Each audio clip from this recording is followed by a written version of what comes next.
Salah satu kunci paling penting kalau lo mau jadi high value man adalah lo harus bisa disiplin sama waktu lo bro. Biar bisa ngelakuin aktivitas positif dengan maksimal. Biar bisa pakai waktu sebaik-baiknya buat perkembangan diri lo. Berikut ini 5 tips dalam stoicism yang bisa bantu lo lebih optimal lagi sama waktu. Pertama, saat mau ngelakuin apapun, tanya ke diri lo, penting gak sih gue lakuin ini? Manajemen waktu bukan tentang melakukan banyak hal, tapi lebih ke gak ngelakuin hal yang gak penting. Waktu lo habis bukan karena waktu itu sempit bro. Waktu itu luas, cuma kitanya kebanyakan mengisi waktu pakai hal nggak penting. Jadi akhirnya tanpa sadar kita kehabisan waktu. Kedua, kalau lo tahu hal yang mau lo lakuin adalah hal nggak penting di awal, kurangi dulu aja waktu buat ngelakuinnya. Nggak perlu dihilangkan kalau dirasa terlalu berat.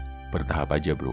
Misal, kurangi waktu ngelamun dan overthinking 30 menit aja. Kurangi waktu scroll medsos 30 menit aja. Kurangi kebiasaan JOLI, nonton BOKEP, main game, nonton Netflix 30 menit aja. Gak sadar, lo akan punya 90 menit ekstra dalam sehari yang bisa lo pakai buat hal positif. Ketiga, manfaatkan waktu saat lo nggak ngapa-ngapain. Biasanya saat periode nungguin sesuatu atau transisi ngerjain satu hal ke hal lainnya. Misal ada waktu kosong dari satu mata kuliah ke mata kuliah lain. Atau pas lagi nunggu orderan pelanggan masuk. Atau pas lagi nungguin seseorang. Mungkin juga waktu antara habis lo makan malam sampai sebelum tidur. Gunakan waktu itu buat baca, buat belajar, atau buat merencanakan hidup lo. Buat ngelakuin hal yang positif, bukan cuma sekedar buat ngelakuin aktivitas untuk melewatkan waktu. Keempat, buat para filsuf hebat stoik di masa lalu, kayak Marcus Aurelius, Seneca, atau Epictetus, waktu santai itu artinya sekolah, waktu buat belajar. Gak heran, para tokoh stoicism bisa mengukir sejarah hebat dalam hidup umat manusia, karena mereka sadar buat pakai waktu luangnya untuk belajar. Lo bisa kok relax sambil belajar hal baru. Santai itu nggak harus selalu dilakuin sambil buang-buang waktu. Santai-santai sambil ngelakuin hal yang positif. Sambil baca buku, dengerin podcast, bikin jurnal, belajar hal baru. Bisa juga lo temukan aktivitas belajar di tengah aktivitas santai. Misal belajar bahasa Inggris sambil main game. Lancarin skill listening sambil nonton Netflix. Habis itu, lo catat coret-coret kosakata baru apa yang lo pahami bro.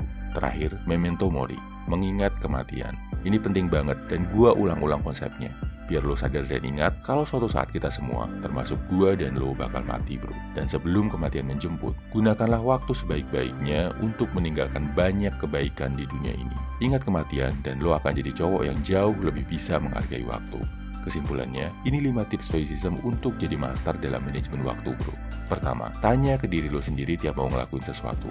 Ini penting gak sih dilakuin?